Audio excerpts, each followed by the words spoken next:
We'll call this meeting to order at 7:01 p.m. Go through roll call, all the way to the end, Mr. Sirenides, Mr. Livingston, Ms. Melendez, and tomorrow, Mr. Andheri, Mrs. Smith, and myself, and John Kites. Okay, so first we have public participation. We have a sign-up sheet at the front. If you have not signed up, please do so. And when called up, can you please state your name for the record and keep your comments to under 3 minutes? That would be great. We have a lot to cover, and that's fine. We have a lot to cover, so that would be great. Oh, thank you. I guess we'll have another one. I'm sorry. And Ms. Melendez will be holding up a 30-second and time and keeping track of all that for me, so thank you for that. First on the list, we have Mark Allen.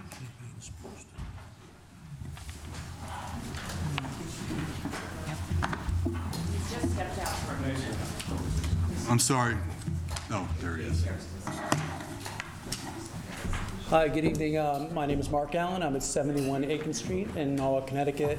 I'm here tonight to speak for the Wall Street Neighborhood Association.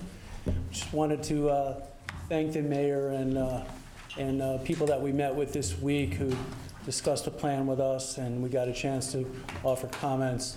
The one thing that we wanted to be on record about, that I wanted to speak on, is speak on behalf of the vision we have for the Garden Cinema that would not just involve parking. We'd like to see if there are alternatives, because we had a vision for purchasing the Garden Cinema. It was going to be purchased and donated to the Wall Street Neighborhood Association for use as a nonprofit community center. We envisioned this as a home for the Norwalk Film Festival, a place where we could provide after-school programs, film education, and things that would basically push forward our vision for downtown Norwalk as an arts center. And I don't know if there's any wiggle room on this plan, but if there is, I would just like to go on record as this is something that we would like to see happen for downtown Norwalk. And thank you very much. Thank you, Mr. Allen. Next up, Mr. Mulligan.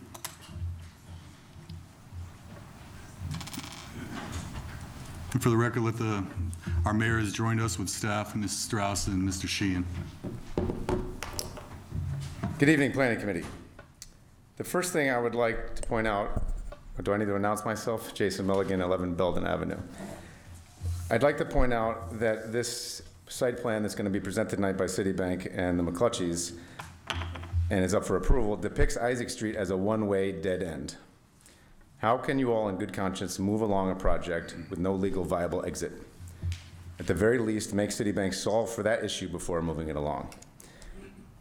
These prepared remarks I call something or nothing. It seems like such a simple binary choice. It is a false choice and is extremely misleading. There are so many questions we should be asking. I will ask many of them tonight, and I hope our leaders provide answers to them.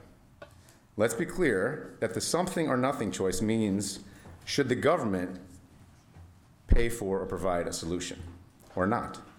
It does not mean the private sector or the champions of Wall Street should do nothing.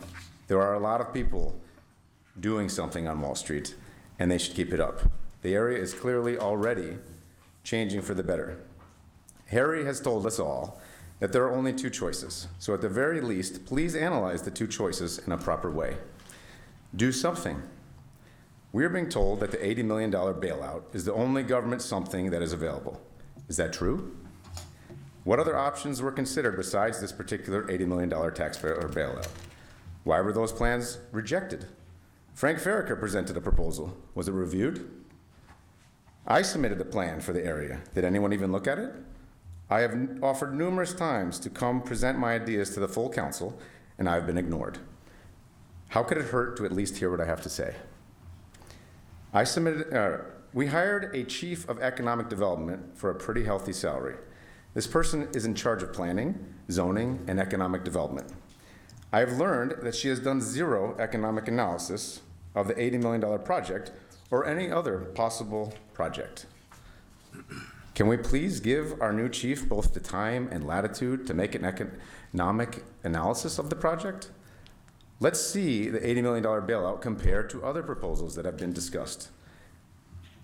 Is this project a good use of $4.4 million of taxpayer funds? Consider all the other things that $4.4 million could be invested in. New sidewalks, lampposts, trees, benches, crosswalks. Since no economic analysis has been done and no alternatives have been vetted, there is absolutely no way that the Planning Committee or Council can intelligently make a decision. What exactly is the urgency? Is it the election pressure? You have been given a false sense of urgency and a false choice. Reject both. Do nothing. Analyzing the economic impact of choosing no government involvement is a fairly easy task. I will definitely make that. Norwalk is currently fining Citibank $250 per day, or $91,250 per year, for blight and for zoning violations. DPW has the ability to fine Citibank another $250 per day until Citibank restores Isaac Street to the pre-construction condition. That is a total of $182,500 per year that could be collected under the government do-nothing scenario. That $182,500 would be collected with no additional investment of taxpayer money. Investing $4.4 million into the $80 million bailout only generates $175,000 per year in property taxes because of the sweetheart tax deal already given by the LDA. The Tyvek Temple property is roughly the same size as the Goichman property, the former World's Gym on the other side of Wall Street. It is relatively small compared to the entire neighborhood, and it can be further minimized by enforcing all of the violations against it. Mr. Mulligan, that's the time, if you don't mind wrapping it up. All right, it's almost done. Doing nothing means we just have an unattractive building on Wall Street. It will not be the only one. And the city will collect $500 per day until it looks prettier. Also, all the other good stuff happening on Wall Street will overshadow this one property. Please take your time. Table this vote until you are given more details and more analysis. Make a thorough review of any and all proposals and give our Chief Economic Development Officer a chance to do her job. A vote on anything should only happen after a full economic review. Thank you. Thank you. Todd Bryant.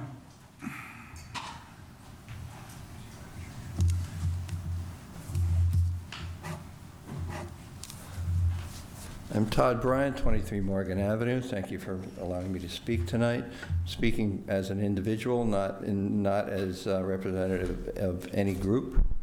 I'm glad to see some positive movement on this project. I have no problem with it being a quote affordable housing, because the AMI in this region means that I could qualify at the top level. So it's not exactly what I'd call low income housing. It's affordable. It's not low income. Big difference. However, the design. I mean, I know Bill Krosky and his team, and I've known them for a very long time, and they are better than this. This is a signature building for Norwalk. This is going to be what Wall Street is all about. It is going to tower over everything else, and it better be good. Because if it's a stock design that looks anything like the rendering that we saw that's in your package, it will destroy the street. And I went into my files, and this is probably the only useful piece of information that's been in my files for 15 years. But I'd just like you to take a look at this. This is the same building. If you put it right on top of that. Right. On top of that document. There you go. Turn it the other way. Upside down. Oh, wow. Yeah. Oh, there you go. Up there. Yeah. That's the same building that Bill Krosky designed 15 years ago for the same spot. Now, now it's a little over the top, I'll admit, and there are other buildings on these drawings that are, kind of over faux historic. But that doesn't mean that it can't be dialed down. I'm not even against a modern building, but it's got to be a good modern building. It's got to be this is a statement building. This is going to be what people remember Norwalk as. There's Sono, the mall and this building, basically.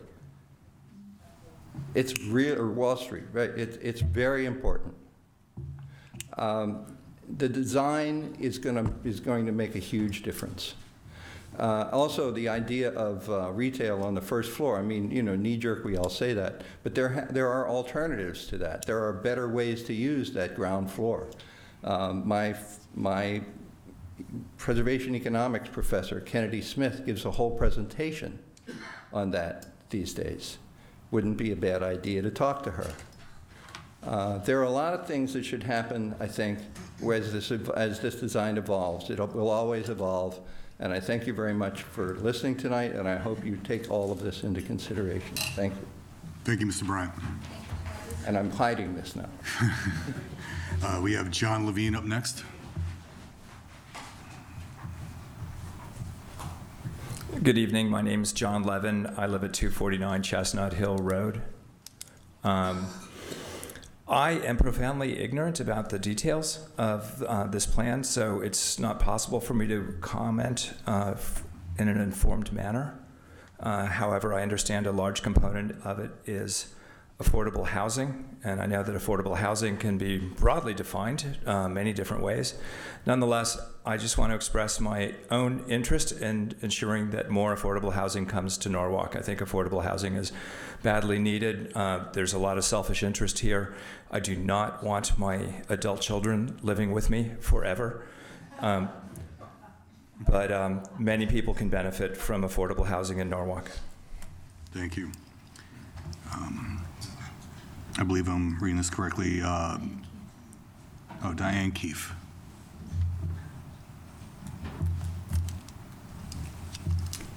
Diane Keefe, also living at 249 Chestnut Hill Road. I came because I read in the paper that it was going to be a $50 million project, and I am completely, again, in support of affordable housing. I was a long-term fan and patron of the Garden Cinema, so I would love that to be an art center and not go away as a result of this project.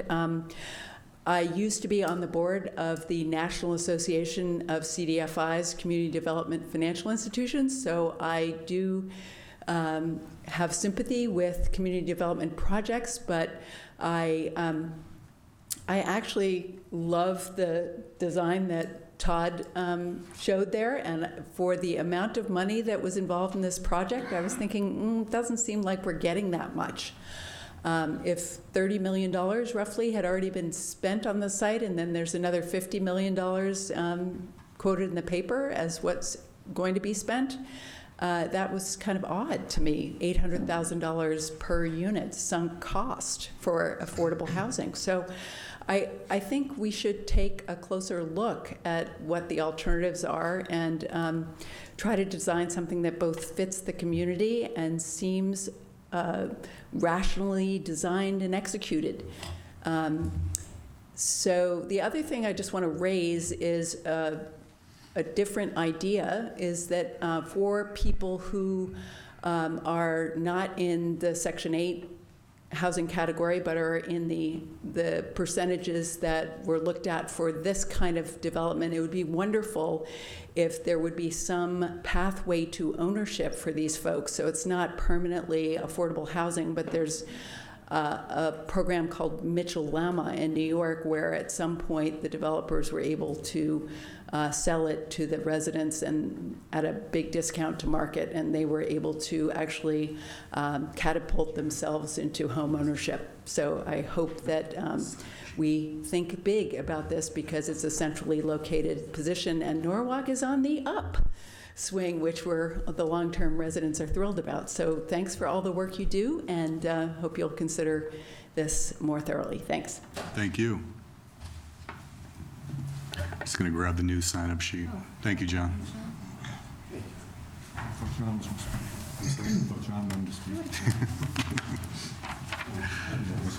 Oh, no. I didn't know there was another sign-up sheet. Hi. Could you have Diane's name? Okay. Thank you, John. Mr. Bonifant. Hi, Rich.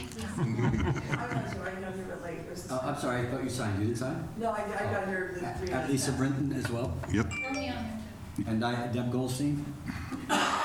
And we who get the else? trifecta. Anybody else? Bill Collins?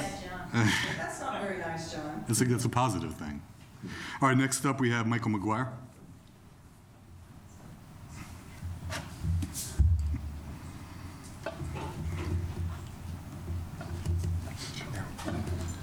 Hi, folks. Michael McGuire, 64 Wall Street. You know, I read the non-article today, and I thought it was a pretty interesting article. No offense, but it was an interesting thing because nobody endorsed, none of the developers really supported this project. This is what we got. It looks terrible. Stop the bleeding and get it built. Somebody dropped the ball, solve the problem, and what's the alternative? I think that's the last one is the key one. What's the alternative? And I think, you know, that's one of the issues that we're faced here. We never had alternatives looked at. I mean, maybe for 10 years on this project, or certainly for, when this thing went bust, to look at other options and alternatives. So right now, we basically have two options. We, A, move forward with the project as is, or B, temporarily, take a short time, and maybe step back and take a different look at this and say, is this really the best thing for Norwalk? And there's a lot of people who, there's nobody endorsing it. None of these comments are good. Todd's thing, that looked really good. I did like that. But, you know, a plan B could really just be getting a bunch of folks together who really have a vested interest, the stakeholders, obviously, in the area, include Citibank, and let us take a look at it. This is the kind of work I do. We can do the financial modeling on it. It's not hard to do, look at a bunch of different scenarios from a bunch of different positions, meaning your interest, Citibank's interest, market interest, so on and so forth, and come up with a different possible plan. I also would recommend that this be done openly and publicly. One of the reasons is, you know, this plan comes out of almost nowhere, because 3 or 4 weeks ago, I think we heard from Mara that it was going to be, we're not going to hear about anything until the plan comes out, and suddenly there's a plan in front of us, and we get 90, 100, 180 seconds to talk on something that is just way too dense to pack into that area. So I know we can do better as a city. We can definitely do better on this. But that's the question. Are we going to do that or not? We do have some options. We can move forward. And one of the ones I want to make you guys understand is Citibank does not hold, particularly Mr. Mayor, Citibank does not hold the cards. You hold all the leverage. You guys do, not Citibank. And I just want to impart that to you. And if you want to find out more about that, that's the kind of thing, let's table this and talk about it, because you guys do hold all the cards and we don't have to do something right now. This has been going on for 10 years. We can wait another month, because how long will this take to really financially plan this? A month or two? Why don't we just take that time, step back, take a breather, say what's going on, get all the players at the table so we all feel included, because a lot of us don't feel included. Thanks for your time. Thank you, Mr. McGuire. Next up, Diane Chela. Mr. Collins, would you like to speak? I see you in the audience. Yes, he raised his hand. Oh, did you? I'm sorry. I was just going to put you on the list. Okay, thank you. Good evening. Diane Chela, 49 Taylor Avenue. As we deliberate this, I recount the excuses for why we have them all. It's been a hole in the ground for many years. We need something there. I hear similar echoes on this project. I'm here tonight to ask you to be bold, but also to do your jobs as council people. I think that while I know and am impressed by many of the developers that were asked their opinion, it was very interesting. I agree with Mr. McGuire that the article, especially Mr. DeScala, I take that as honest truth, that this is not a good project as presented.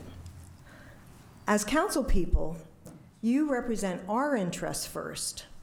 And in that way, you have to weigh the partners that you will work with on the project as proposed. I'm not sure I feel comfortable with the partner that is Citibank. They're a wonderful company. They do a lot of great things all over the world. But on this project, for some reason, I don't know if they're the ones that have commanded you all and the mayor not to have a transparent process, not to seek alternatives, or that's your decision. I think some of us will do more investigation to see what happened and how we got here. I'm asking that you press the hold button, and listen to what Mr. McGuire and others have said, and Todd. I would like to see whatever project we have in this area include a garden cinema in a new building or something like it, because it was a wonderful arts and culture venue. The Palace is not enough. And last, it's the form and function that matter here. I ask and implore you as council people to press the hold button and to hire a third party to give you advice, and it has to be people who have no conflict of interest. And I mean that in the most respectful way. Asking developers, Mr. Seligson and all the others, have skin in the game in future projects or past projects. Let's find someone. In the past, I've asked this committee to look at Jonathan Rose's book, The Well-Tempered City. The subtitle is, What Modern Science, Ancient Civilizations, and Human Nature Teach Us About the Future of Urban Life. I lastly want to say how disappointed I am in the redevelopment agency. And I also think as partners, you have to question how this project has gone. In all deference to Mr. Sheehan, who's in retirement or on his way up to Massachusetts, a lot of us have wondered how this project has gone the way it has. The advisors that the mayor and you all have asked for their opinion, you've not sought out alternative opinions, and that is why you need to put this project on hold or outright reject this offer, because I don't think it's the best offer. It's a convenient offer, and I'm giving you the inconvenient truth here, so to speak, is that this is not the right project for our city, and we need to take a press hold. It is an election year. I think the public would much rather see a well-thought-out alternatives with Jonathan Rose, who's an expert on urban development, a green building, and make sure that we do our homework first. So that's your duty as council folks. So thank you for your time. Thank you, Diane. Next up, we have Lisa Britton.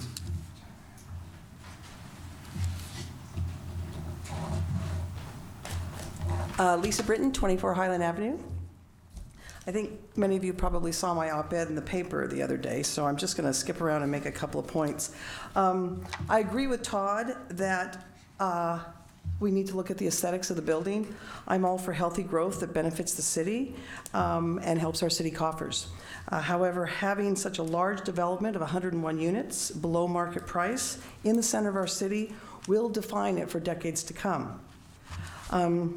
As this is an election year, and I have been outdoor knocking Harry, and I've been out talking to voters, and everyone is asking why their taxes have gone up this year, despite all of our growth. And so I think it's really important to point out that this new agreement caps the property taxes and gives a tax credit, and a very generous one, for 15 years.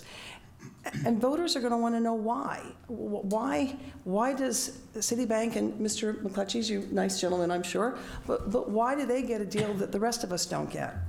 That building, the tax that we've estimated is going to cover 10 kids. Now, I've sat in and spoken at common council meetings where many of you have expressed frustration over the cost of our school system.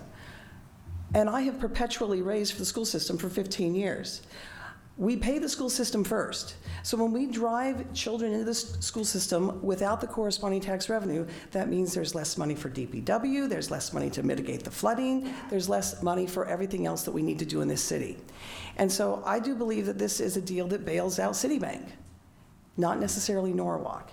And so I ask you to take that into consideration and look for some other options before you approve this plan. Thanks very much. Thank you. Next up is Deb Goldstein. I'm sorry? Let Bill go first. Okay, Mr. Collins, Mayor Collins.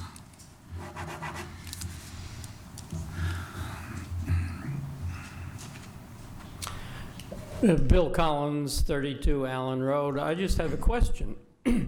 I'm wondering whether the city is in a position or whether we are on a track that would lead us to a position where we could foreclose on this property?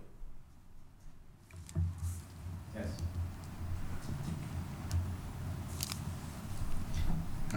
Are you waiting for a response? I'm waiting for a response. Well, this is out of the ordinary, but out of respect to you, Mr. Collins, I can direct that to our corporation counsel. Actually, I was thinking of him. Okay. Is the question whether, could you repeat the question again, please, just so I Sure. understand? Are we in a position now, or are we, because I remember you mentioning something like this in a staff meeting some years ago. Are we in a position now, or are we on a track to be in a position where we might foreclose on this property? Someday, if, for example, this project was not to go forward, someday, many, many years in the future, we may, at some point, be in a position to foreclose on the property. There's a process set forth in the land disposition agreement. The city certainly the city and the redevelopment agency respect the requirements set forth within the land disposition agreement and have followed and will continue to follow the requirements set forth in the land disposition agreement, including the processes required for any sort of dispute resolution with other parties to the land disposition agreement and the loan recognition agreement. We commenced that process about a year ago by providing notice to Citibank. And the first step was to go into mediation, which we did. And I think it's maybe fair to say we haven't even concluded the mediation process. As a result of the mediation process, we ultimately were able to get to a proposal that the city and the agency felt comfortable moving forward. So, for example, if this proposal wasn't to go forward, we'd have to go back, and at some point in time, the city wanted to put the property owner back on notice as being in default of the agreement, then we would have to go back through the mediation process. After the conclusion of that process, there's an arbitration process we have to follow in the land disposition agreement. And then it goes beyond that as far as processes required under the LDA and LRA. So eventually, someday it's possible to get a judgment, many years in the future. But it ultimately would take a long period of time before we would ever get in a position to have a judgment that we could potentially foreclose on. Thank you. Thank you. Deb Goldstein? So Deb Goldstein, Osborne Avenue. I wasn't going to talk tonight, but I feel like I'm living in Groundhog Day. I want to get bumper stickers printed up for you guys, or maybe T-shirts that say, do something, do anything. Because whenever there's a controversial land decision here in Norwalk, and all the time I've been living here, it's always a result of the same thing. A bad process or a recalcitrant landowner who keeps a property in a condition that is detrimental to the city so long that everybody is pushed into doing whatever they want you to do. This is almost where you got with Mr. Olson over many periods of time of handing him extensions and so on and so forth. The fear of what comes as an alternative instead of imagining what can be. The process by which this particular project was revealed to the public is troublesome. I know I'm one of the people that's always shouting about process, but here we are again. I'm watching you guys being backed into an all or nothing decision because bad things have happened over the years. I'm going to point out the land disposition agreement has reportedly been expired for a year. It was negotiated under a framework from the previous redevelopment plan for the area that has since been superseded by a plan called West Wall that you guys have approved over the objections of many activist citizens like myself. And what we don't know is what the area can bear.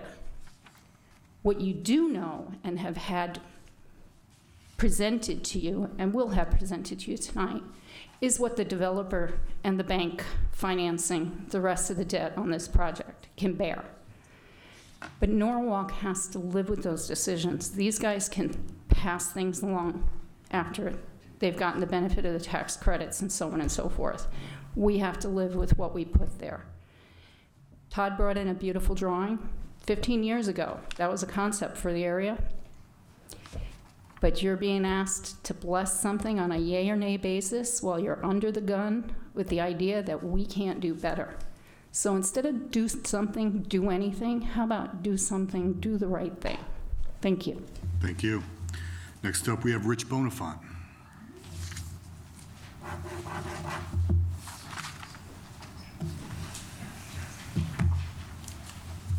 Good evening. Rich Bonifant, Park Hill Avenue, and nice to see you, and feel free to tease me back if I say anything that gets you. A lot of good comments from the audience tonight. I'm coming down here, I'm really not saying much new, but you know, ask yourself, is this the best you can do, right? That's the big question. Can you do any better than this? You know, are you asking the property owners to pay their taxes and somebody else's too? Meaning, if they're subsidized or affordable, that means they're going for less than a market rate, and that's less tax dollars you're going to collect, and somebody's going to make up for that, for the difference. And teachers, police, and firemen, they're going to get their full pay, and somebody has to make up for that, right? Low-income apartments with reduced parking requirements, that's a formula for a problem in the future. Will you fill up the retail part with dollar stores or something, or check cash in places, or are you going to put restaurants in there that the people living there can't afford? All right. 3-bedroom apartments, okay? You tell me where the kids are going to play, where they're going to school. You know, if you're not comfortable with this proposal, don't be afraid to say no. Thank you. Thank you, Mr. Bonifant. That's all the names I have on the sign-up sheet. Is there anyone here that didn't have an opportunity to speak that would like to? See a gentleman in the back.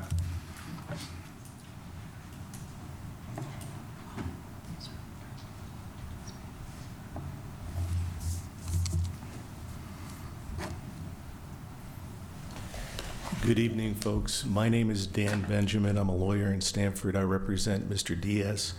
He's the owner of 2026 Isaac Street here in town.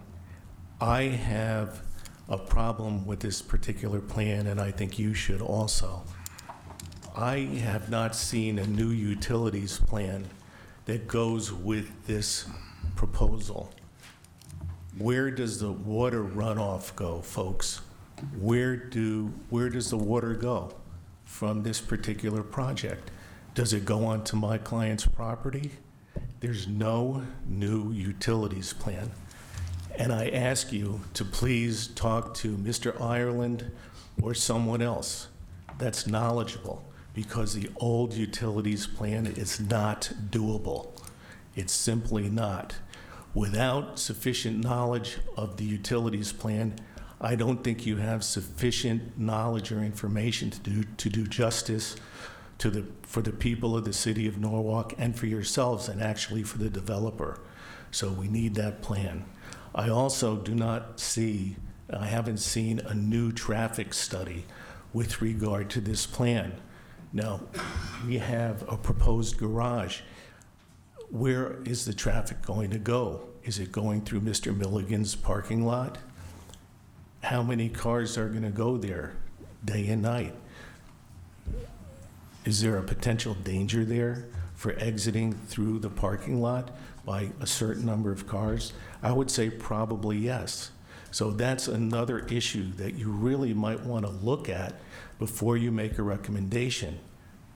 The water runoff, potential dangers to the pedestrians of the people of Norwalk, because we don't have a new traffic study plan, or at least I haven't seen it. So thank you. Thank you, Mr. Benjamin. Anyone else that would like to speak? Seeing no one, I will now close public participation, and thank you all for coming out and keeping under time. Next up, we're just going to move on to the presentation portion of this meeting. There will be no votes cast tonight. This is strictly for presentation for members of the committee and the audience. I believe Mr. Hennessy and your team will begin this presentation. Mr. Chairman, if we might just cue this up. Sure. As all of you know, the public parties to the agreement that governs the Wall Street Place Phase 1 have been in negotiations for approximately 2 years. The parties, both public and private, have each made significant concessions to bring about a viable project proposal that is both in keeping with the general intent of the Phase 1 development as generally approved. The project, however, cannot be just generalized ideas lacking site control. It needs to be an economically feasible project. But as with all negotiations, it comes time to stop negotiating and advance the project forward. That time has come in the opinion of the public parties. There is a credible proposal that should be advanced for Common Council and community consideration.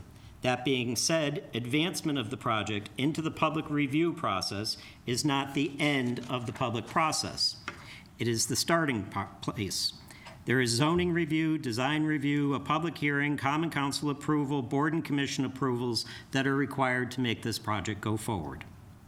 The project proposal needs to stand on its own merit through the public entitlement process. With that, I'll turn it over to Mr. Hennessy. Mr. Chairman? Yes, Mr. Livingston. Would you like us to ask questions as we go forward? Yeah, I'd say that's appropriate. Thank you. Thank you. May I proceed? Yes, please. Thank you. Mr. Mayor, committee members, thank you for the opportunity for us to present this plan to you tonight. My name, for the record, is William Hennessy. I'm with the firm of Carmody, Torrance, Sandak, and Hennessy. My colleague, Deborah Brancata, was here. Deborah's familiar with this entire project as well. The gentleman seated next to her is Michael Wiesbrod from Krosky Architects. Michael is here to discuss the plan. We all represent, of course, JHM Financial Group. And on behalf of JHM are the two principals, John McClatchy and his son Todd. They're seated in the front row right there. As I think everybody knows, JHM has been selected by the property owner, Municipal Holdings. Municipal Holdings is a company wholly owned by Citibank, which is the fee owner of the property. It owns the property by virtue of a deed it took in lieu of a foreclosure action about 2 years ago. Excuse me, so you Yes. represent McClatchy.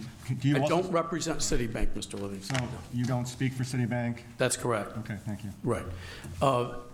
It's been about... Nobody here speaks for Citibank, right? Citibank is not here tonight.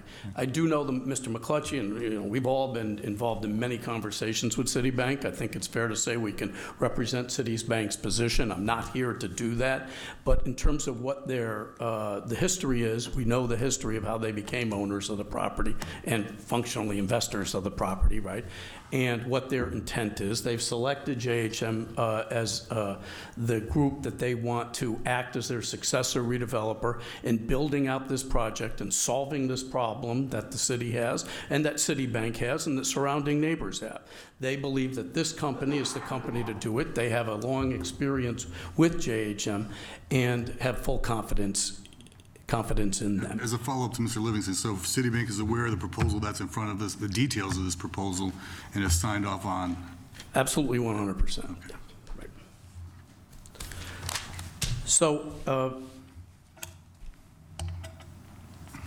I know that we began work on this with Citibank about 2 years ago. I think I was going through my notes, John, and we were talking about it this afternoon. It was about 2 years ago we first sat down trying to devise a way to approach the town to come with a solution for the problem, because Citibank at that point was the brand new owner, the fee owner of the property. It had worked hard to gain control of the ownership of the property so it could work out the problem. Construction had stopped long before when Citibank didn't own control of it. So we discussed the many, many hurdles and problems that face a workout such as this and a project which has some very quirky and innovative features, such as an automated parking garage and a structure that has been left abandoned for a number of years. The program that you will see tonight is something that Citibank has signed off on and that JHM and the McClatchys are intent and desirous of moving forward on as soon as possible. As Mr. Sheehan said, this is part of the transparency, part of the public process that many of our speakers have talked to tonight. This isn't done in the dark of night. This is the first of many meetings, including planning and zoning meetings and other such meetings before the redevelopment agency, where the plan will be discussed and vetted, all things, including the design. To Mr. Benjamin's point, there is no zoning application filed. We're working hard on doing that. We're working hard on freshening up all the reports, the drainage reports, the utility reports, the traffic reports. All that will come. That will come, and that will be addressed. Hopefully in the very, very near term. But that isn't what we're here for tonight. We're here tonight to talk to you about the general plan concept. And what we've been asked not to talk about to you tonight, because it'll be subject of a big public hearing, I guess, shortly, is the actual details and terms of the land disposition agreement. And certainly because Citibank and my client's not involved in all the other litigation going on with other third parties, we're not here to talk about that. What we'd like to do is talk about three principal things, and then we'll get to all your questions. But I think if you have a background on the three principal matters I'm about to talk to you about, you'll feel more well-informed, and so will our fellow citizens here. The first is you ought to understand a bit about who JHM Financial Group is, what they've done, why they have a relationship with Citibank, the work that they've done around the state and other places, and their product. That's number one. Number two, you ought to understand a little bit about the building and how we got to the plan in front of you. You know, I said before, there's many, many obstacles that presented themselves with this workout, which is essentially, not essentially, it's exactly what it is. Probably the biggest one is dealing with parking. Parking in this building was supposed to be, parking for this building was supposed to be in the basement in a robotic garage. That's not feasible. There's nobody that's looked at this in the years since construction stopped that thinks that that's even remotely, no pun intended, feasible. It's just not going to happen. It's an asset that money was spent on. It wasn't going to work. It can't work now. It won't work. Nobody will build it. And certainly my client won't build it. But that presents another problem. Where do you park this facility, including the public parking that was always part of the deal? How do you deal with that?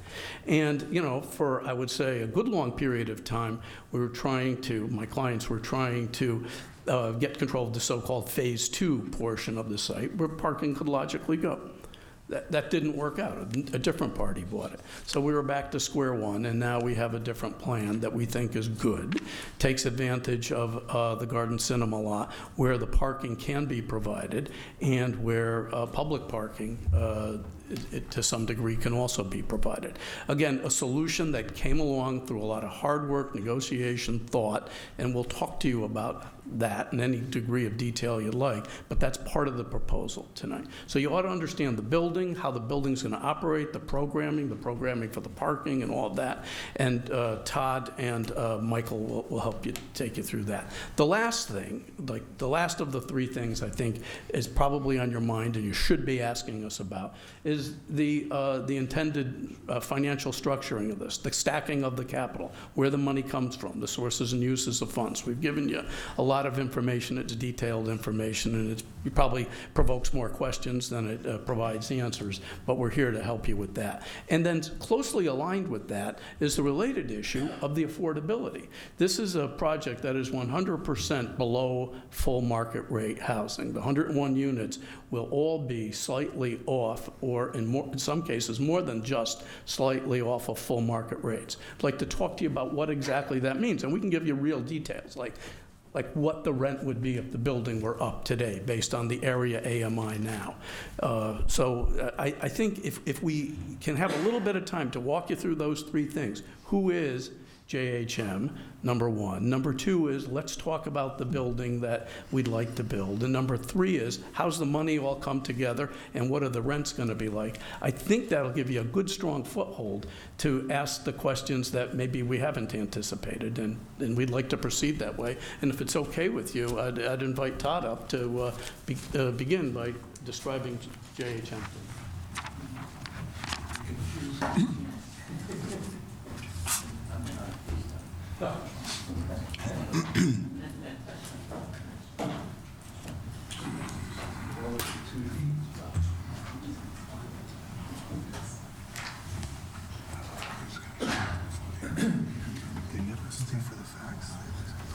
Good evening, everyone. My name is Todd McClatchy. I'm a principal at JHM. I'm also here with my father, John McClatchy.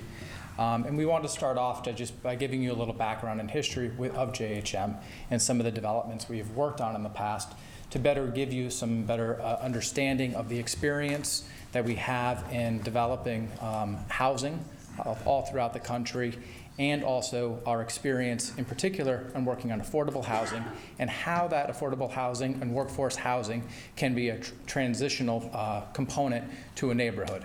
And my father can start with giving us a little bit of history, and I can walk through some developments that we have here in Connecticut that everyone is welcome to go visit, see, and touch, because it's important to understand not only the housing but the residents that are there, and understanding the project and the programming of the project better.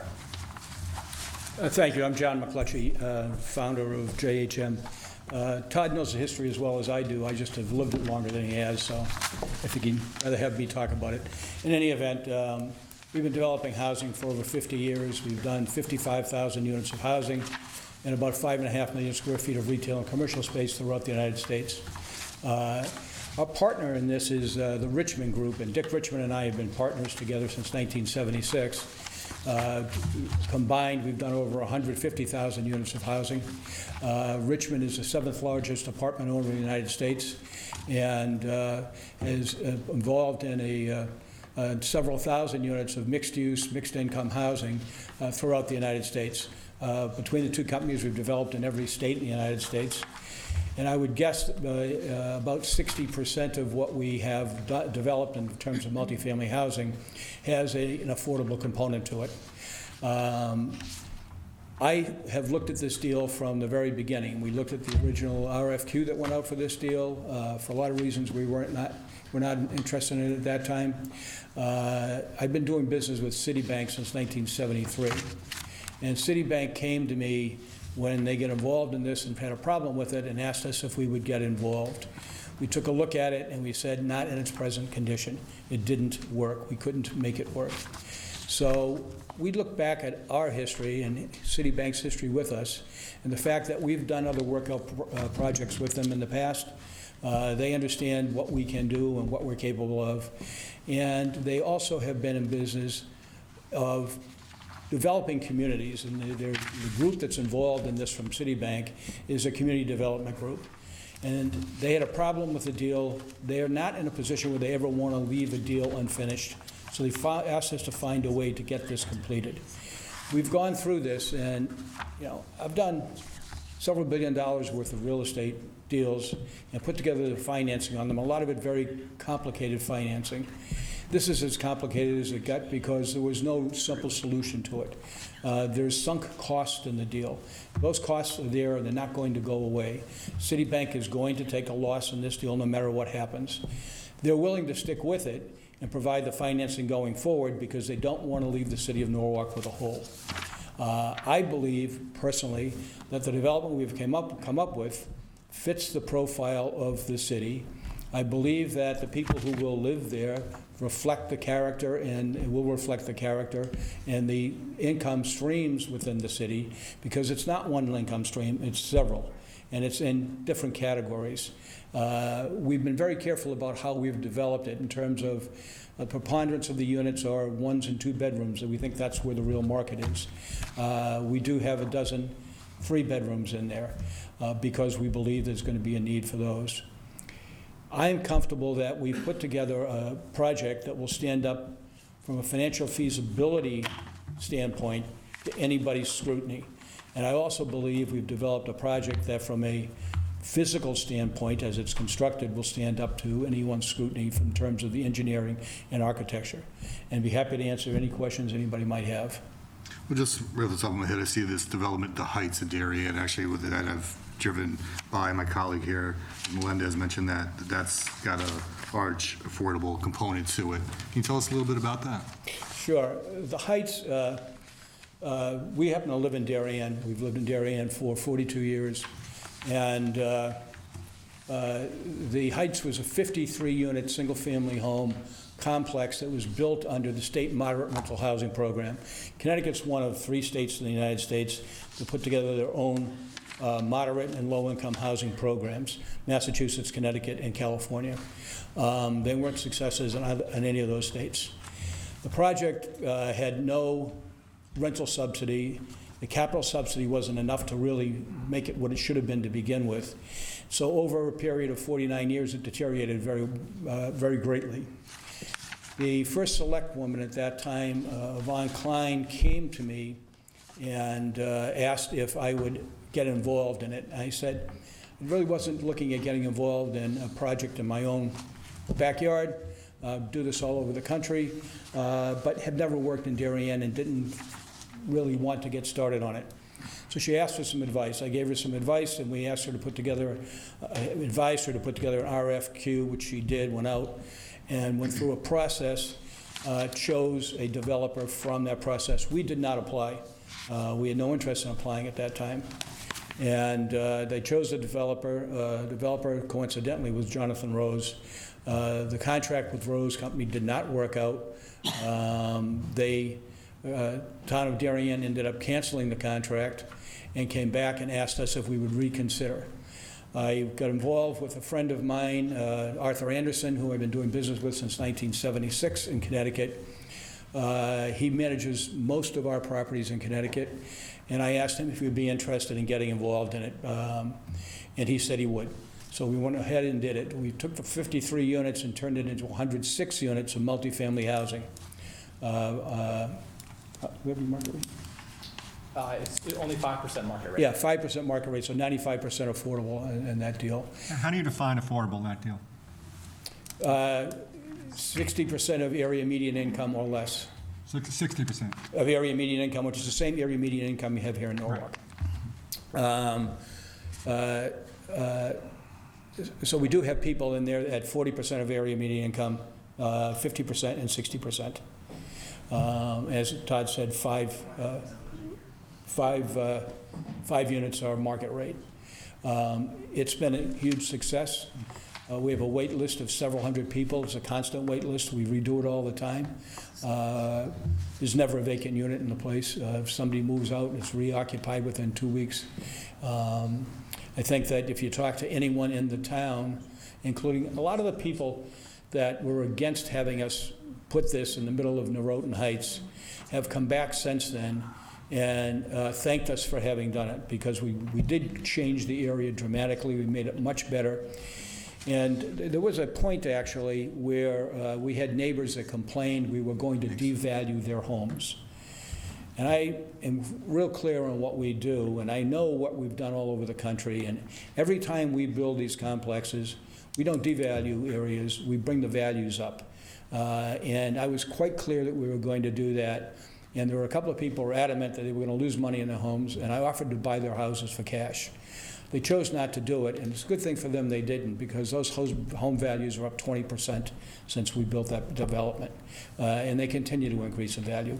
In spite of the fact that we have a stagnant housing market in Connecticut right now, they still do very well. I think that if you talk to anyone in town, including the now first select woman in the town council, they'll tell you that they are quite happy with what we've done there. So just one other thing I just want to add just about the Darien development here, the Heights, is that it is 106 units. This 106 units seamlessly fits into a neighborhood with multi-million-dollar homes, and that's one of the key factors that we look at any development. And we make sure that when we're looking at not only the design, the financing, the composition, the amenities, that they all relate and balance the neighborhood at large.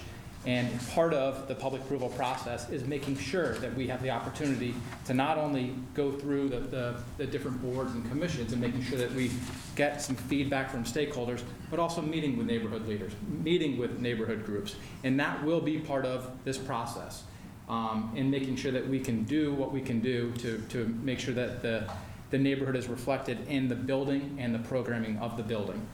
And in Darien, it has been such a success that recently we actually just started the construction of another phase of development there.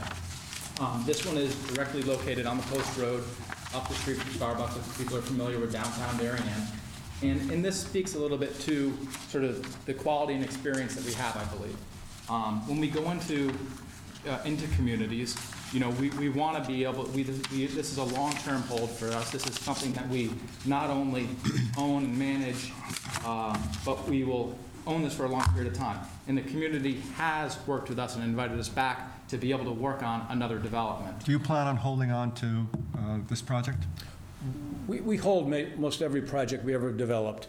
Outside of a time in 2006, just before the recession, I sold a bunch of properties because I felt the prices were so high they were not sustainable. Outside of that, I own properties I've developed 50 years ago. I still own them. So your intention is to keep this property? Absolutely. We also live in that town, as you said. No, I'm sorry, I'm talking about the Norwalk. Pardon me? I'm talking about the POCO project. Is your intention? Oh, yes, absolutely. There were, and it was a question I had, and as chairman, I'm involved in meetings that other members of the committee aren't, and I know it's a question I've been asked. There's been concerns that perhaps this project moving forward, there may be issues with if perhaps falling in disrepair due to the affordable breakdown of these units. Can you speak to that? Sure. That's a common question and concern in developments like this. And one thing I'll tell you, I've built under every program that HUD has had since the early 70s. The Low-Income Housing Tax Credit Program, which is the result of the Tax Reform Act of 1986, is the most successful of all of them, because what it did is it provided a way to subsidize rents by providing enough capital to offset your costs, to make sure that you have true sustainability in these deals. So when it's all said and done, because of the way the tax credits work, you raise so much equity through the credits. And I know there's been some confusion in some of the things I've read in the paper. The equity that goes into this deal is because investors, Citibank in this case, buy those tax credits, and they pay very handsomely for them. That's the equity we put into the deal. That brings down the cost of our debt financing. And what happens in the deals that you're talking about is they're over-leveraged.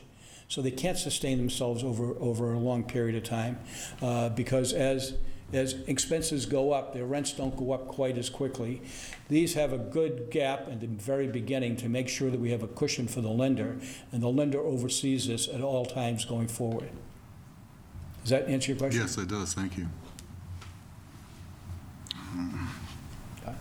Yeah, I guess, the only other thing we'd like to just maybe add to that is that there are, as part of the underwriting process that we will go through with all of the lenders and stakeholders for this development, is that there are adequate operating and replacement reserve to instill that the long-term sustainability of the project is viable. This is not something that we need to worry about a few years down the road.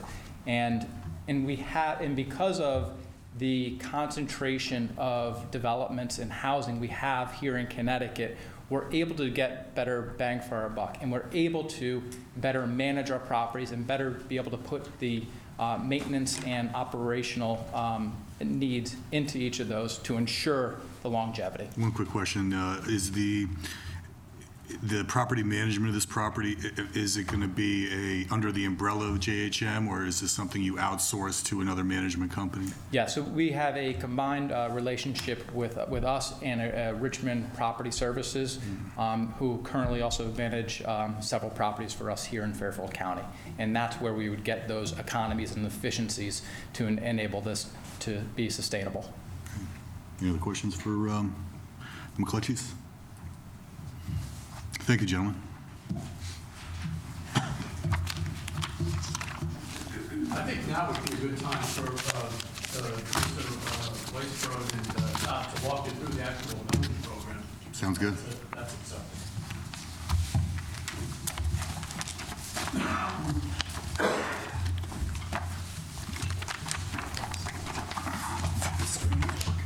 Good evening, ladies and gentlemen. My name is Michael Weisbrod. I'm a principal at Krosky Architects in Hartford. The plans you'll see before you tonight are preliminary, but we feel they're far enough along to present the concept of the project to you tonight. I will be referring to the previously approved plan during my presentation. And when I say previously approved plan, I do not mean the drawing that Mr. presented earlier. I'm talking about the plan. I believe it was approved in 2014 or 2015 as designed by Kitchen Associates. 2015. 2015, thank you. So just want to make that clear before I begin. I'm sorry, just so I'm clear. Tim, you talked about has to satisfy design guidelines. Is that true? I mean, this is in the Wall Street Historic District, right? Under the plan, the new plan. It is in the historic district, yes. Okay, so when you say, I'm not clear, is your design set or is it not set? It's still preliminary, but we feel it's What does that mean? It still is going to have to go through site plan review. Yeah. So it's going to have to go through design review as well. So what we're looking at... So it's not set. But what we're looking at is, in my mind, hopefully not what we see, right? I mean, that's not historic in my mind. Well, right? You're in a historic district. Yeah, but not all properties. There's designated properties in the historic district as being contributing properties. I understand, but under the plan we just approved, the Wall Street plan, it has, it cites this particular street in the area as a Wall Street Historic District, right? I think those are the words you use, a zone. No, there are properties in the redevelopment Okay, the map, area. There are properties identified in the redevelopment area as properties being of historic value. Okay, this is not one of those properties. Okay, so maybe when I looked at the map, it had sort of a sort of a shaded area over the whole area. That may be it. There's a historic There's district. a historic district. And the significance is the properties that are of historic significance within that area. So this would not be considered? It's not. No, but there are design guidelines contained within the redevelopment plan that allow for a symbiotic relationship between new design and the historic nature of the neighborhood. So tell me more about the process here. I'm actually agree with Todd quite a bit. I mean, what I see here, and you add to the parking garage, is horrendous to me. But I'm curious, that's just me, and that's my personal opinion, but I'm curious in terms of the process. You're saying it'll go through design review, but what does that mean? There's two ways to go through design review. One, it can be done as part of the overall zoning process. This particular project would probably go that way. So there would be one consultant that would be advising the zoning commission and the redevelopment agency with regards to design review. Or zoning can refer it back to the redevelopment agency for redevelopment agency to consider it with regards to design review. And what would the timing be of that in terms of our approvals? I'm sorry? The timing, would that happen after we approve it, then you'd go through the design process? Yes, it's part of the entitlement process for the project. So if and when we were to approve it, we would be then saying, okay, you guys design people, work with you to make it. That's correct. It basically would, they would submit site plan review back down to the planning and zoning office. It would get scheduled through the normal process for site plan review. Most likely, there's probably going to be a public hearing associated with this, but I don't want to speak on what Steve is going to do with it. But and it would get design review. On this particular project, I would encourage that there would be one design review that ultimately would service both the redevelopment agency's needs and whatever the zoning commission would need.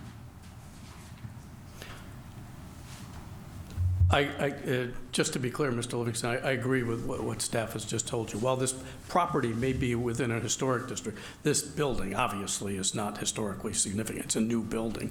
But it's in a district. It's within the district, and the design guidelines are designed to make sure that in no way does the building denigrate from the important buildings in the district, and there's some design cohesiveness within the district. I think that has always been my understanding of what the purpose of the design reviewer, the third-party design reviewer, would be. That's why he's there, to make sure that the building doesn't offend the sensibilities of the district, the important buildings, the important historic buildings in the district.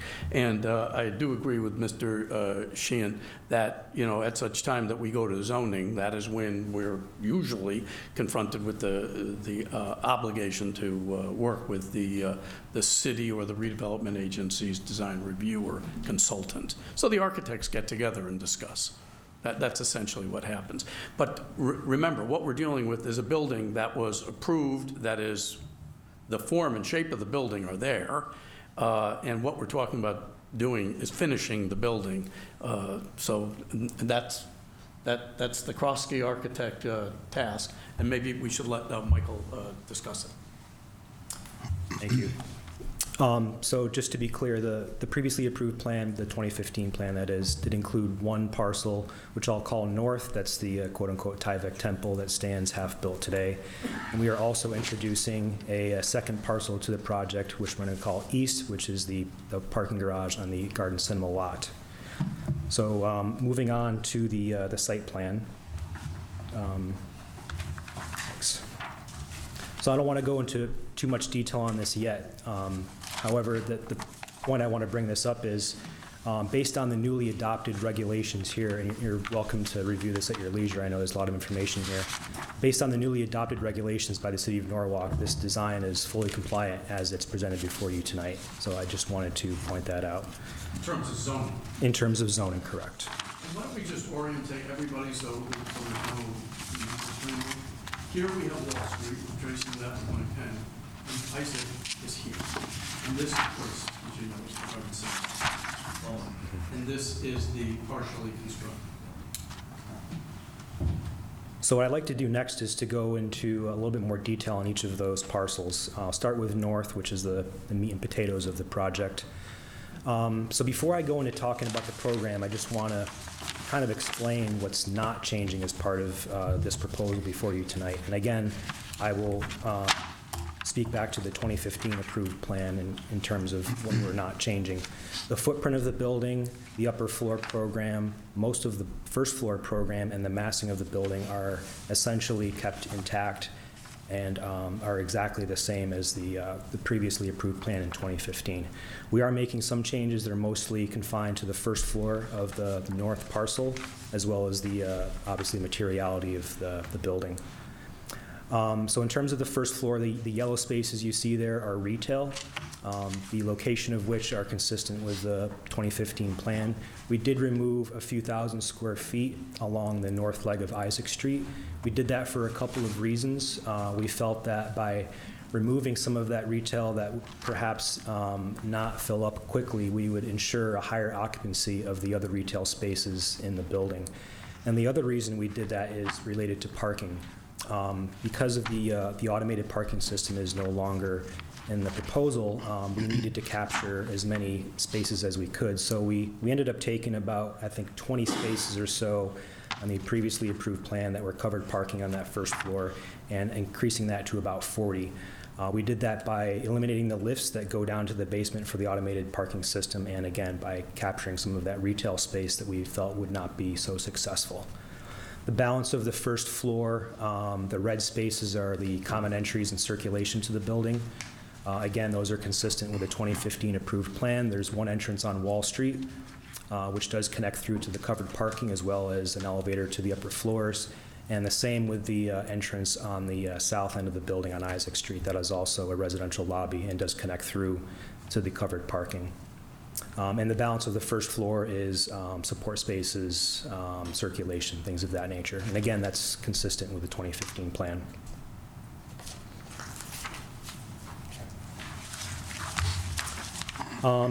So the upper floors here, I'm sorry, I did forget one thing. So with respect to the automated parking, you know, we did look at this quite a bit, and the reason we decided to ultimately go back to a conventional self-park system is we felt that the automated parking was a bit foreign to the area. There's not a lot of familiarity with the system, so we felt that a conventional self-park was more safe, reliable, and quicker for users. So moving on up to the second floor, the blue areas are the individual apartments and the green areas are the amenity spaces. The central area is a roof plaza. It's about 13,000 square feet, so there'll be a variety of activities potential on that space. And to the north of that, there's a community room proposed, and to the south of that plaza, there's a fitness center proposed. And the balance of the second floor is apartments, as I said, and the third, fourth, fifth, and sixth floors are also residential units, 101 in total. The layout, size, mix, and configuration of which are, again, consistent with the 2015 approved plan. So I'd like to next move on to the exterior elevations. As I mentioned before, you know, this is probably the area of the most change. So to orient ourselves, the elevation on the bottom is the Wall Street Place elevation. We see our existing bank buildings to the right and the new massing to the left. So the center of that composition is the main entry to the building. We've designed a new awning that outstretches and invites people in. This will help signify to the pedestrians that this is in fact the main entry to the building. There's a lot of glazing there to help with transparency to and from the lobby onto the streetscape. And the retail spaces also have a lot of glazing as well to promote the tenants there. And there's a canopy system that's, a canopy concept rather, that's proposed above each of those storefronts that will continue to wrap around the building along all 3 street frontages where signage could be displayed to help promote the businesses. In terms of the materiality of the upper stories, we're proposing mostly the same mix of materials as the previously approved 2015 plan. We have brick veneer, we have fiber cement siding and panels, and we also have some aluminum siding on the top as well. We do have a material board that we can go over later if there are more questions, but there are some actual physical real-life photos of each of these materials that we're proposing. On your I guess it's the Wall Street conceptual elevation, am I looking at this correctly, that behind this is the bulk of the building? Correct. And what would that look like? Same materials. So like kind of like this? Yes, correct. Other than the common room, what other amenities will you be providing tenants? Right now, the amenities we're looking at are the roof plaza, the community room, and the center. But there could be some additional ones as the design evolves. So just to go back to the exterior of the building a bit, in between the active retail spaces on the north leg of Isaac Street, we wanted to keep that streetscape active. So what we're proposing to do there, instead of having a view into the parking garage, if you will, is to include some wall displays that can be switched out intermediately to help promote local events, things of that nature. So we felt by doing that and extending that canopy concept that I mentioned, it'll help with the continuity of the streetscape. And I just also want to point out the material composition was done in such a way that we really wanted to break down the massing of this large, monstrous building. I think one of the reasons it's so imposing right now is because it's all one color. There's no push and pull of materials, and that's perhaps why it's so imposing. So the goal of this new plan is to help break down the massing and make it more pedestrian friendly in scale. Just quickly, and I'm going to direct this to Mr. McClatchy. Obviously, this plan was drafted back in 2015 before you were involved. Do you have any input or suggestions or plans to change what we're looking at right now? Yes, so I think we've made a number of changes to the materials that have been selected. We freshened it up, made it more modern. We have tried to make sure that there is some depth to the building. With the materials that were chosen, some of the architectural features that are incorporated into it, including some of the balcony areas, the change in materials, and as well as the parapet at the top of the building. And each of those play into softening the building and making also looking at some of the characteristics of neighborhood buildings and incorporating them into the current one. So basically the renderings we're looking at now, you've had input into these renderings, and this is what you plan to move forward with? In terms of looking at the elevations, yes, we have. Okay. And then also the programming of the building, as we also walked through previously, in terms of changing some of the first floor programming, as well as increasing some of the community amenity space for the residents, have also been updated. Great, just wanted to clear that up. Thank you.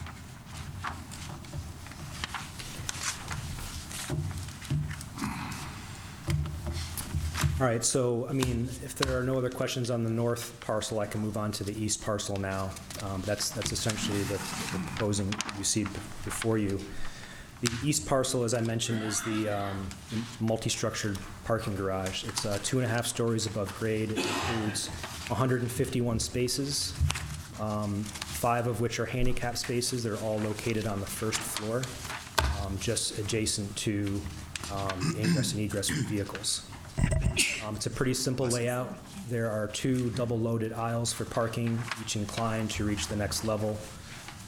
And one important thing to note here is that the parking garage is proposed to be zoned.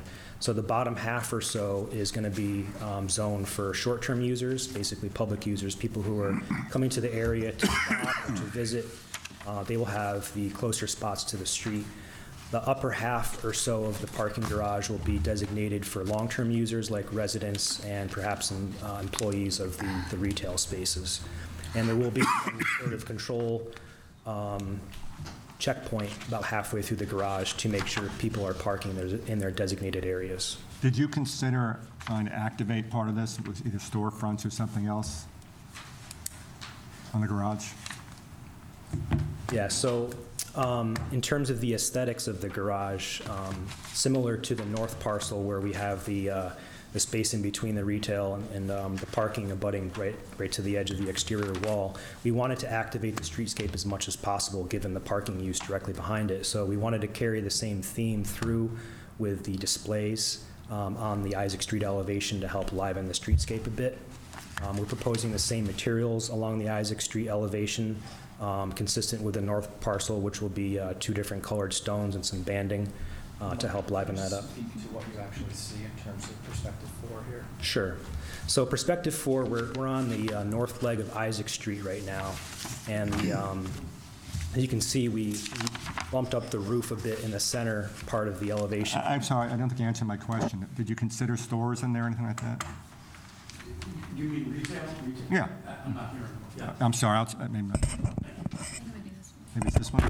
Yeah, no, we did look at incorporating retail or commercial into that space, which we did find to be problematic.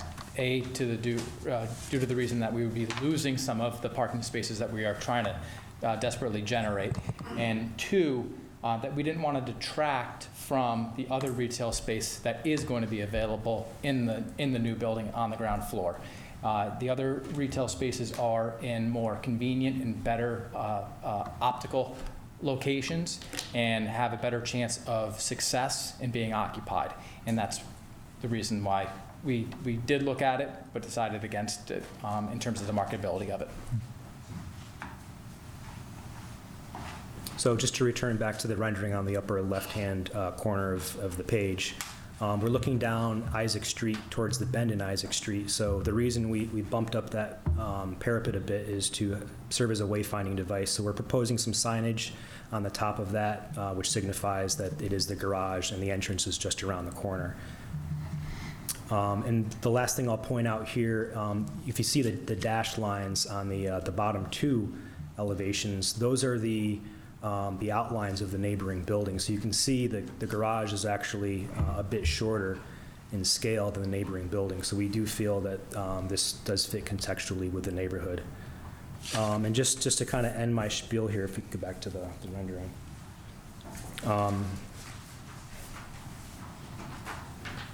You know, at the end of the day, this project, at least for me, is about creating a sense of space. And we feel that this project has the potential to be a very vibrant, mixed-use, exciting hub for downtown Norwalk.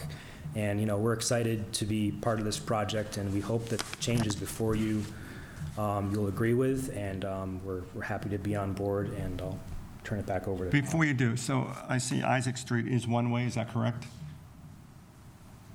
Yes. So what is the proposed traffic flow through this? It's the same traffic flow that exists right now. Okay, so you go through. Yeah, so we looked at 2 different scenarios there, depending upon what ultimately happens. One is maintaining the one-way nature of it, which would be utilizing the Leonard Street lot to make your way through to Leonard.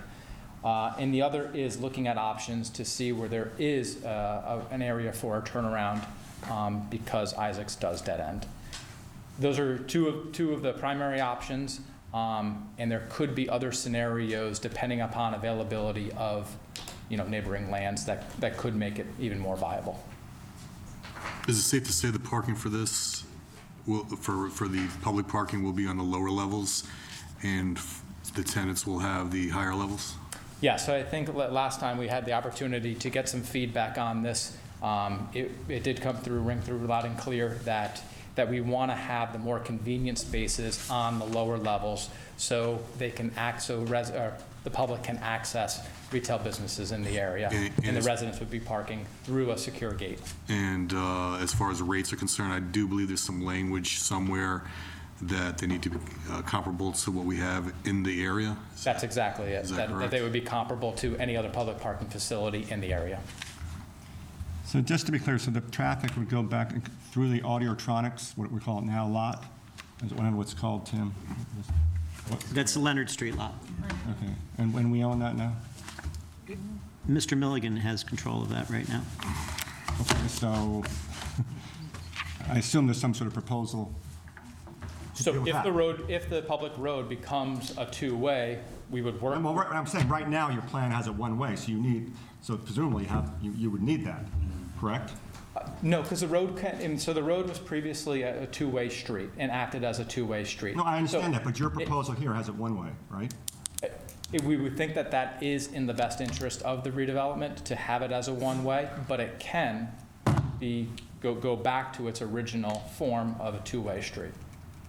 Okay, I'm sorry to beat this, but your proposal on this is that it's one way, but you're saying that is not what you want to do? We would prefer to be a one-way street. Okay. If we're prepared to make it a two-way street at any given time. Okay.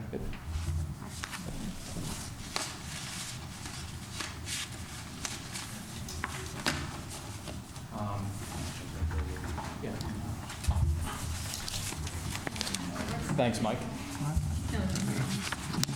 So I know one of the other items we wanted to review as part of this evening's meeting is making sure that everyone sort of understands the income as well as the rental mix that is being proposed here. So we are utilizing a tool that is fairly new. And what are the... There's a Zoom on this panel. I have our tech. Oh, because you can't see it.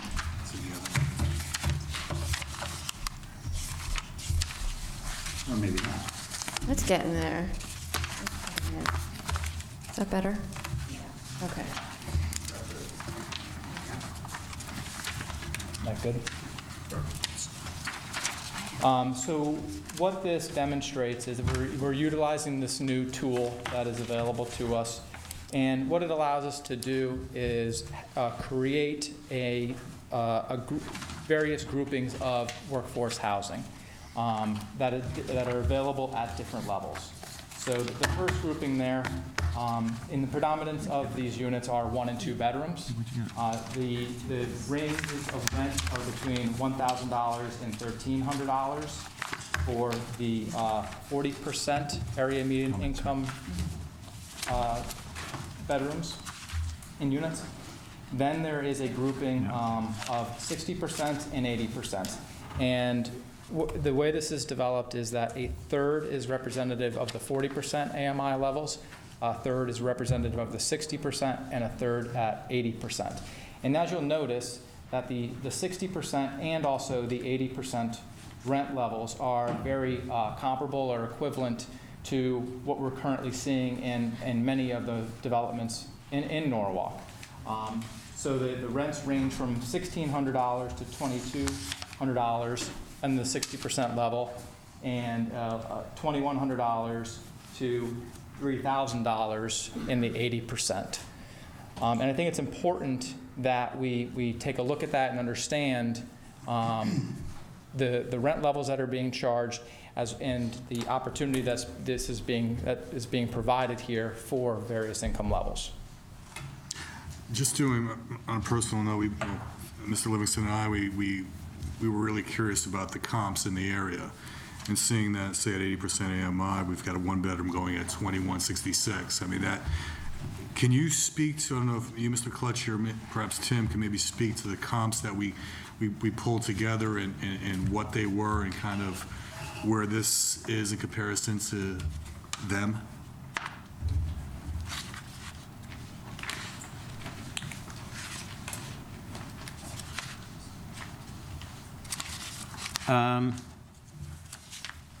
We looked at 1 bedrooms, 2 bedrooms, and 3 bedrooms.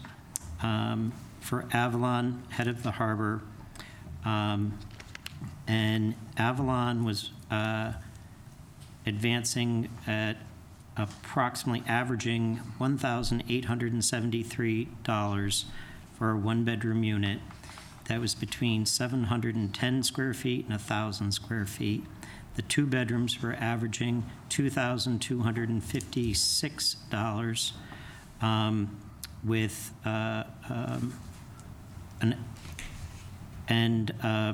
head of the harbor was $1,929 for a 1-bedroom. 2-bedroom was $2,500. Okay, well, we know head of the harbor being on the water and boat. But I think what you would see is that the 80% units that would be involved in this development are actually peaking above what the average rents are for the projects that are in the Wall Street area. At the 80%, and at the 60, seem to be $300 to $400 below. Yes. Okay. Well, I would say a couple $100 below. It's where the 40% units come in that there's the real dropout in the marketplace.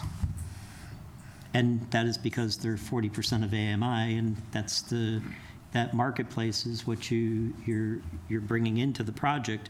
And we also reviewed with folks, the professions that are coming in at those numbers. I mean, the people that the mall is going to employ would be able to live in that district and hopefully be able to walk to work as opposed to get in a car and drive to work.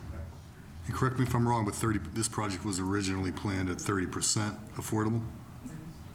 The LDA required that there be a minimum of 20% of the units be affordable under the income guidelines for 8-30G. Those are a little bit more restrictive than what the CHAFA income limits are. All right, thank you. But the latest proposal was for 36 of the 101 units That's to be correct. at an affordable rent, not to exceed 80% of. That is correct, but I think it's important to note that the project failed with those numbers. So most likely, for the project to be successful, they would have had to go back and actually increase the amount of affordability that they were bringing into the project. Yeah, there's a lot of misconceptions. I don't know in what world a $2,100 1-bedroom apartment is, considered affordable. But Mr. Livingston? Yeah, what rules govern the annual rent increases?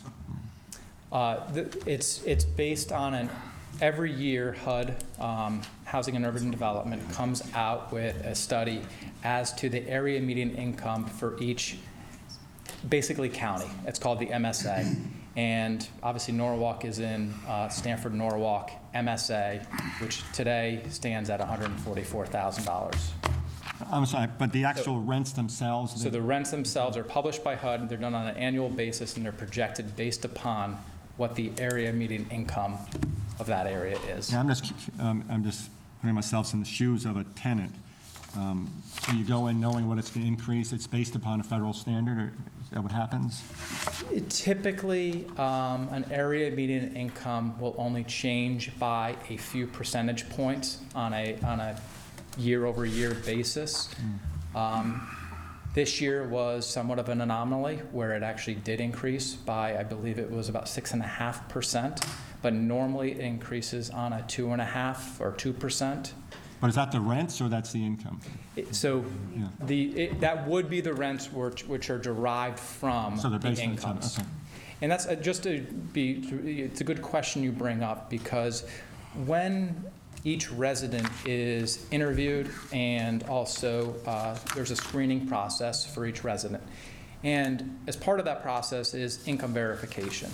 And what that income verification allows us to do is make sure that these rents, whether you're in a 40%, 60%, or 80%, are something within your, that you're financially able to keep up with and pay. So people are able to, they're not overburdened by a housing cost. They're able to have disposable income because now they're not paying to such a level that that is their choice. When the Friday paycheck comes in, that every single dime has to go to that. This allows for a balanced household to have disposable income, and I think it's an important component to this development and the management process that goes with it.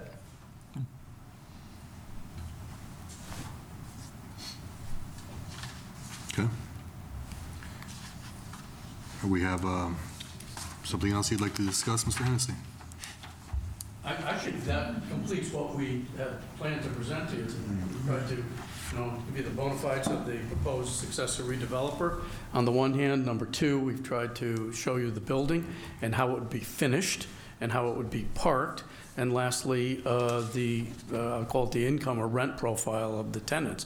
But to the extent you have any more questions, we'd be delighted to answer. I thought you were going to talk about this sources and uses. We can walk through the perform, absolutely. So I think, as we have all seen and included in your package, is a source and use for the development. You can see that there was a considerable amount of money previously spent to date. A lot of that is, in fact, a sunk cost at this point. And essentially, $28 million out of the total development cost of nearly $80 million has been spent on both the construction or site preparation, the garage, the podium, as well as the framing that you see up today. We have done a considerable amount of studies. We've worked with not only our in-house directors of construction, but we've also worked with local subcontractors and general contractors to develop a budget and an estimate for the completion of this development. That is about $50 million to complete. I'm sorry to interrupt again. One of the comments made, that was referred to by one of the developers, said the $80 million that will reportedly be spent to build 101 apartments and ground floor retail space is outrageous. Can you comment on that? Why it's $80 million? Why someone would think it was outrageous, or what your thoughts are? No, there are a lot of components of this development that are both in sunk costs, as well as making sure that it captures as much additional public parking as possible. The acquisition of 17 Isaac, which is across the street from the proposed building, is a new acquisition cost that had to go into that capital stock to make this feasible. So there were a tremendous amount of not only cost that were already incurred, but additional costs that changed the programming of the development that increased the overall budget. Okay. So the $80 million budget here is made up of a number of different sources. To date, Citibank has a sunk cost into the development of nearly $19 million. That $19 million remains in the deal as a sunk cost. It's a tremendous sum. And what Citibank's mission here is that $19 million is in fact a sunk cost. But the new money going in has to be something that's viable, something that's sustainable, so that they are putting good money into the development.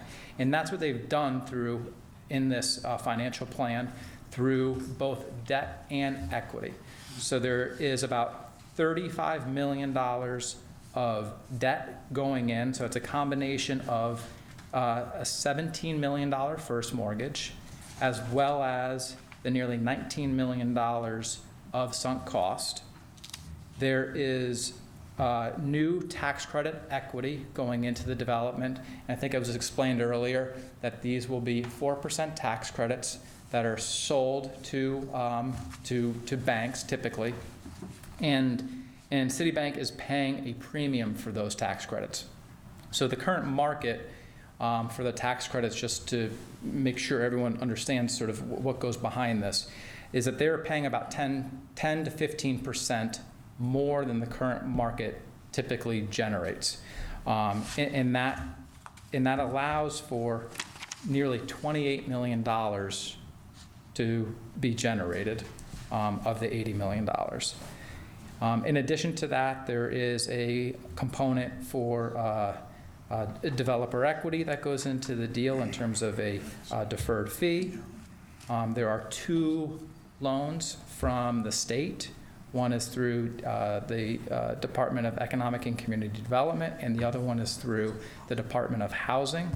The DECD one is for $5 million, and the DOH, Department of Housing, is for $3.5 million. Do you get one of those to the city? I'm a little confused on what the city's obligation is to those loans. So in addition to those, and is a component for public infrastructure work that is necessary for this development. Well, I understand. Leave that aside for a second. Okay. There's this somewhere I heard that they're using municipal borrowing capabilities here. So through the generation of the tax exempt, so we're using tax exempt bonds and 4% tax credits. That's what generates this low-income housing tax credits. But the bonds are sponsored by a local agency, and then those are issued by the state. And so is that a local agency, Tim, the redevelopment agency? Could be. Could be, and who else might it be? The city? It could be the state itself, at Chaffin. So CHFA has the capabilities of doing it, which is Connecticut Housing Finance Agency. There are other agencies within the city that have the capability of it, including the RDA. Housing authorities typically have the ability to be able to do it. And the municipality, in some instances, also has the capacity and ability to do it itself. I think the bigger concern is whether this affects the city's credit rating or the RDA's credit rating. It does That's where I'm going. That's where I thought you were going. It does not. These have to be supported by the income from the project itself. So no one's putting their credit on this other than the project itself. All right, thank you.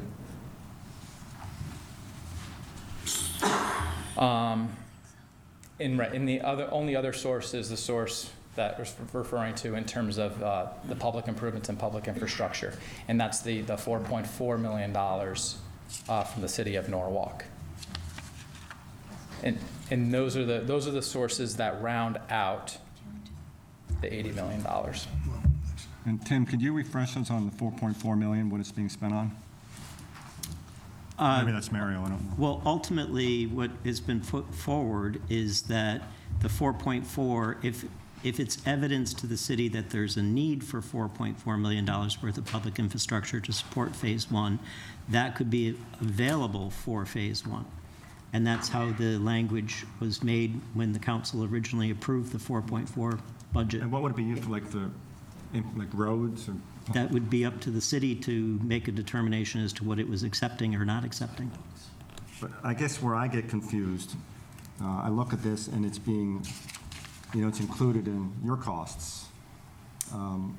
It's been recognized by them that it is only public infrastructure. That's what I want to be clear on. Yeah. And also, just as a point of clarification, the developer is paying for the public infrastructure costs and then being reimbursed after the work is completed. Tim, do you want to just talk a little bit more about that as far as from a process standpoint? Well, at the end of the day, there'll be a review and acceptance of what the public infrastructure is before the city would pay for it. Okay. And that would be done presumably by the appropriate department would be Public Works.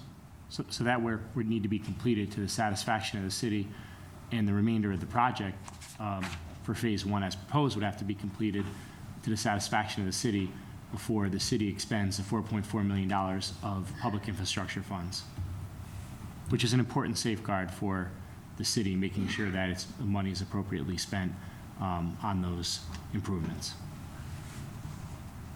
Okay.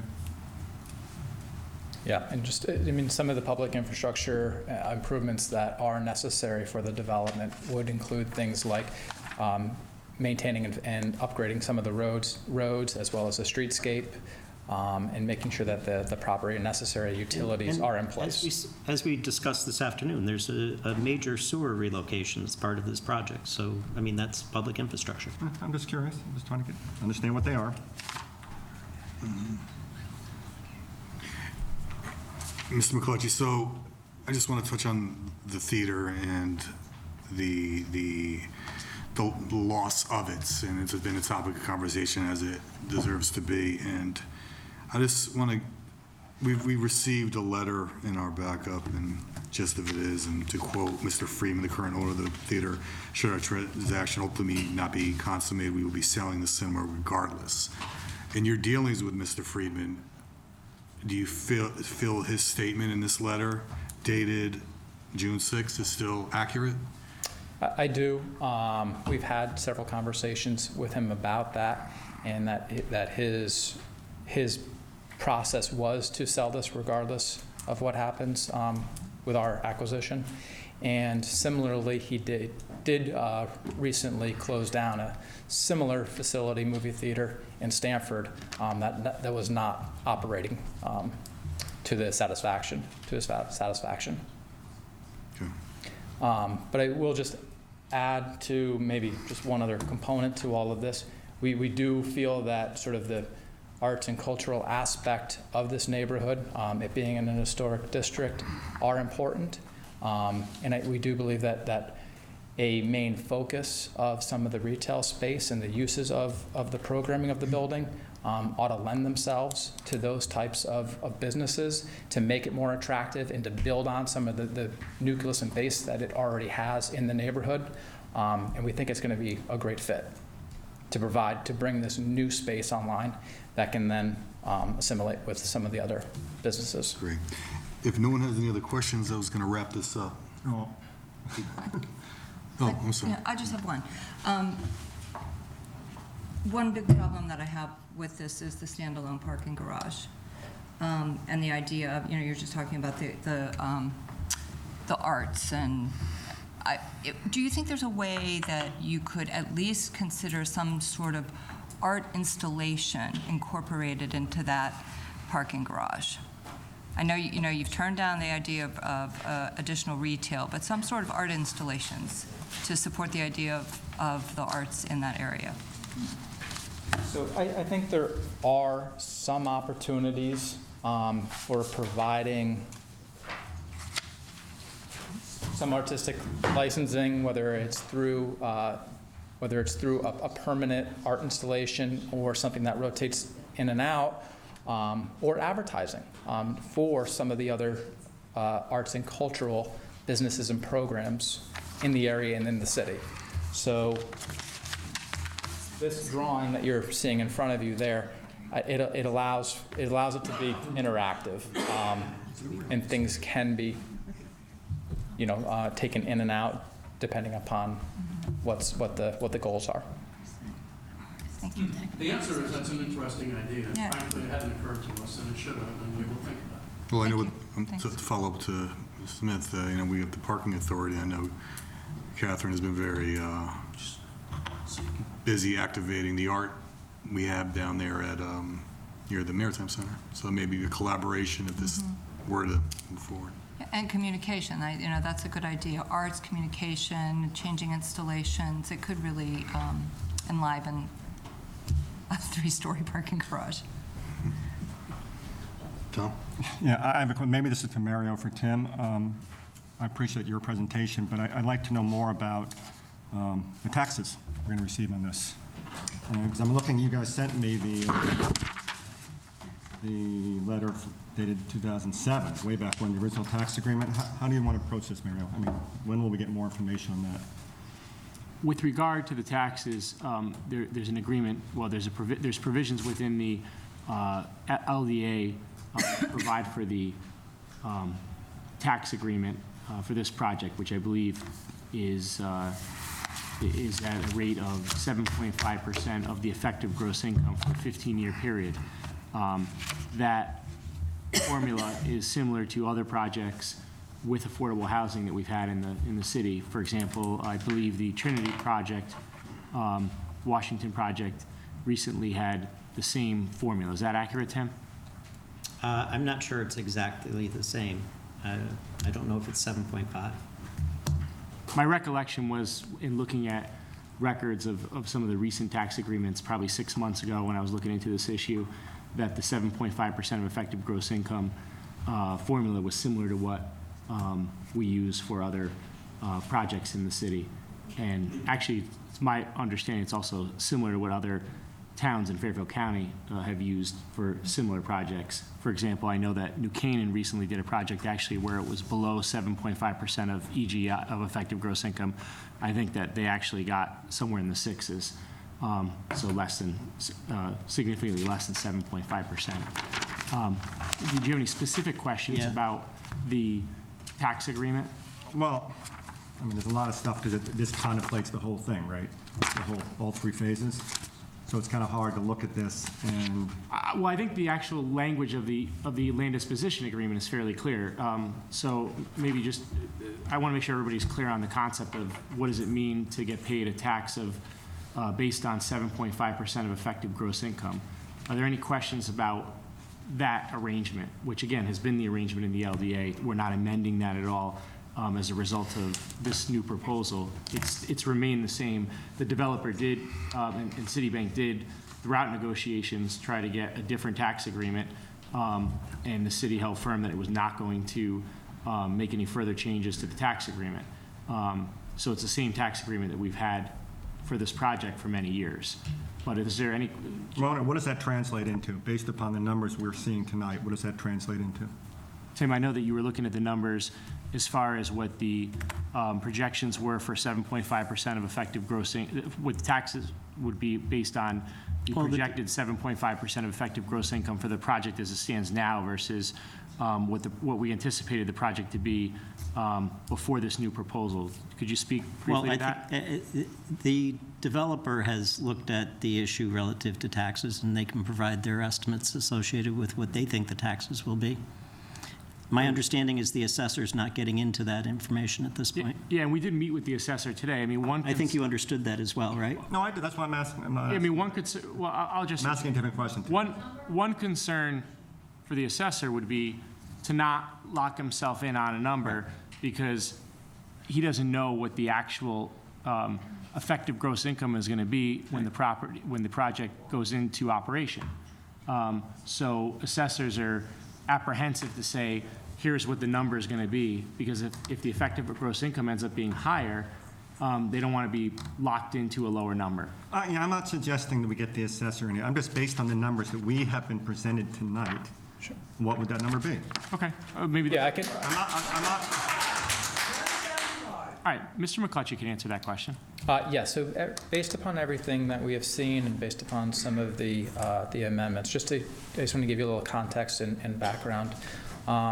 So there's it was originally proposed for about $215,000 annually, and our projection right now is for $195,000 annually in taxes based upon the 7.5% of EGR. And that would run for 15 years, is that correct?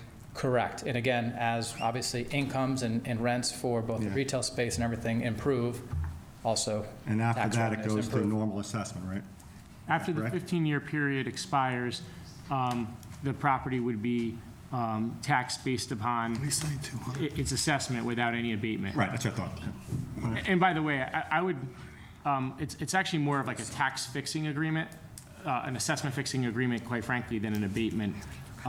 It's described in the statutes as an abatement, but it's similar to like an agreement that you'd see under the general statutes for fixing the assessment on a property for 10 years, for example, and that's provided for in a separate provision of the general statute. So really what's happening here is the developer has the certainty with regard to taxes over the 15-year period of time, knowing that the taxes on the residential units will be based on 7.5% of the effective gross income. For me, it's important to know where this project started and where we are right now. I mean, we can't go back in time and say, okay, this is just a regular development. There's been oddities surrounding this project from day one. So to your point, you had said that there currently would be at about a 190. I'm sorry, I forgot. 195. And originally 215 is the last. 215. Yes. Okay.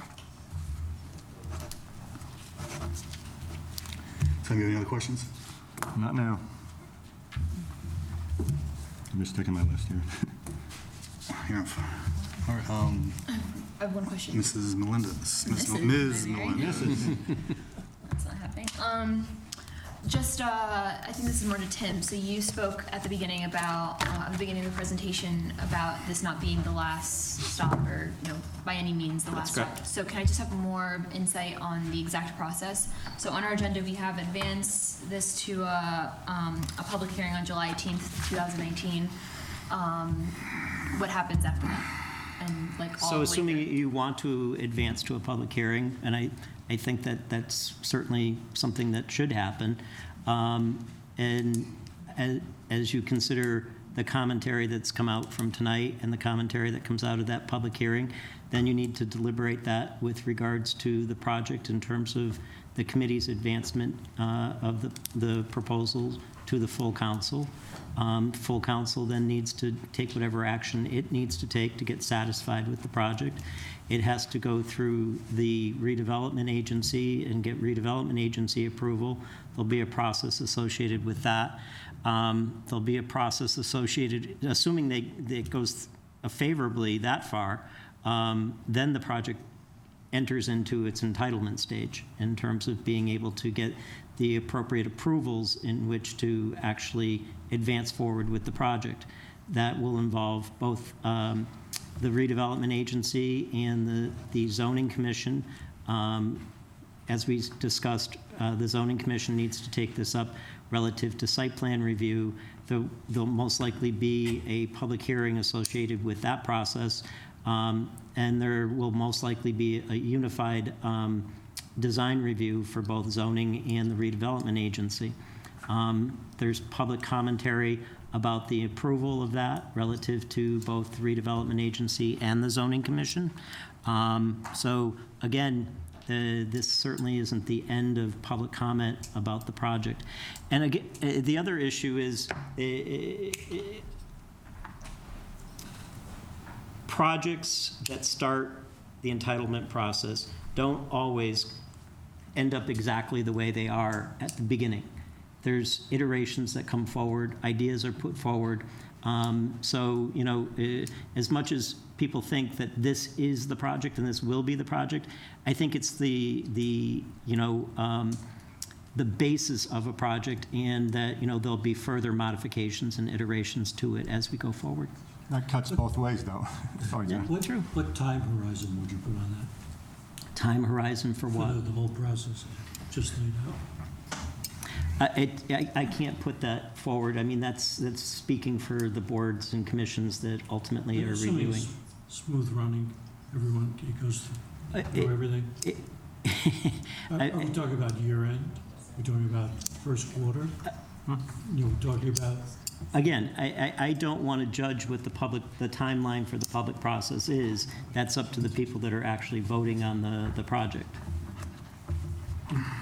I have one question just for Todd, if you don't mind.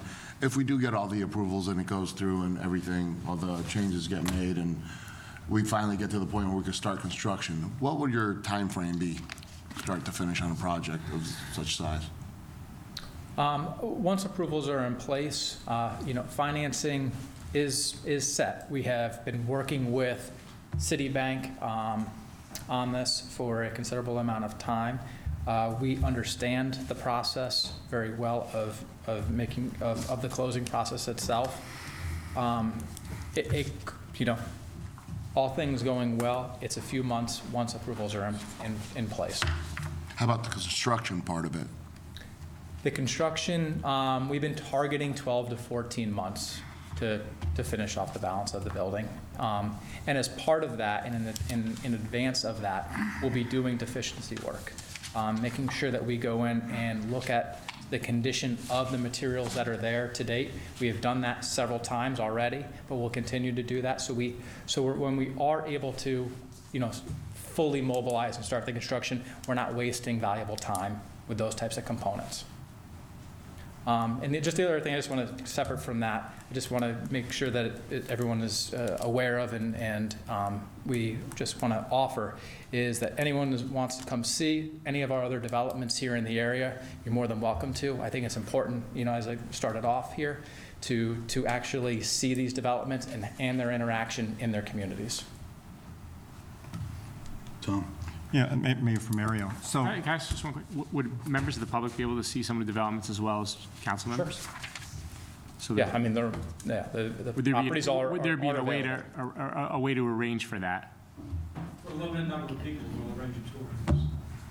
Okay. We can do that, yes. So maybe that information could be put out through the redevelopment agency as to how interested members of the public could tour some of the properties? So Mario, so you just mentioned earlier about amendment to the LDA, and what's the timing on that? How would that work? We anticipate having the draft documents for the amendments to the LDA and loan recognition agreement to be presented to the council next week. Next week? Probably next week, yes. And generally... For council action next week? No. Just to present them to you, just so you could have an opportunity to review them in advance of... My understanding is that there's going to be... I think we've talked about dates. Potentially there may be... I'm not sure to what extent you guys have discussed having another meeting. My understanding is there's probably going to be another meeting of the planning committee before this proposal would get moved to the council. Is that correct, Mr. Chairman? I mean, all is on my radar is, again, a public hearing put together and trying to get... So therefore, my understanding is that there's going to be a public hearing after this meeting. So to answer your question, Councilman Livingston, I anticipate that the draft amendments to the LDA and the LRA will be presented to the council, as well as publicly, well in advance of the public hearing. Okay. And in terms of council approval, assuming this goes to public hearing, assuming it's approved, it goes to the council and assume it's approved by the council, does the council have any more chance to look at this again, or is that it? Well, there would be an opportunity to look at it at the next meeting of the planning committee, which would include a public hearing. No, after that, assuming there would also be an opportunity to continue to review and further consider the draft amendments at an additional common council meeting, presuming that you would then take a vote at that point. But presumably there's like one bite at the apple, right? No, I mean, you'd have multiple bites at the apple. First of all, to be quite frank, the terms that we're discussing have been discussed with the council, in a few executive sessions. I think you understand potentially what the terms are going to be. They're also the terms that are needed in order to move this proposal that's been presented to you now forward. As you know, quite often what goes before the council is, here's a summary of terms, or what we describe as a term sheet or a letter of intent, an LOI. Because of the increased scrutiny on this project, I made a decision that instead of putting forth an LOI or term sheet, that I wanted the actual agreements in their totality to be provided to you to review in advance, which is beyond what you normally would review. So for example, if we have like a lease agreement, you're reviewing an LOI, a term sheet, the actual then lease agreement gets completed by the law department, reviewed by the corporation council, and executed by the mayor. In this case, in addition to the terms, which I believe we've already discussed with you a few times in executive session, we're going to be providing you with the actual agreements in advance of the public hearing, and also in advance of your next council meeting to review and approve. Go back to my question though. So assuming that the planning committee sends a public hearing, and in public hearing they can send it to the council with these new agreements, and the council approves that. That's it, right? It's done. We don't get any more bites of the apple, right? I'm assuming you don't amend things. But as you envision it, if it all goes according to plan, that's it, right? At some point. That's correct. At some point, yes. Yes. At some point, yes. That's what I thought. That's the answer, simple. yes. Okay. All right. At some point, yes. Okay. Yeah, hold it 30 seconds. No, I'm saying, who's this? 3 seconds for me. Everyone, how's everyone doing? You all, anybody have any more questions?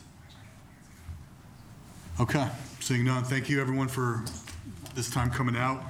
And the one last action here is, I'd like to call for a public hearing. Hopefully we can attract more residents and business owners from the area to come to it. Item 2, advance Municipal Holdings LLC's proposal for Phase 1 of the Wall Street Place project to a public hearing on July 18, 2019. Would someone like to move that? Thank you, Mr. Andheri. All in favor? Unanimous. No, it wasn't. Oh, abstentions? Yeah, I'm opposed right now. Thanks. Okay. And I just ask you all in the coming weeks to review the facts, spend some time on this project, and we'll reconvene on the 18th. Do I have a motion to adjourn? Motion to adjourn. Everybody, unanimous. Thank you. Thank you very much.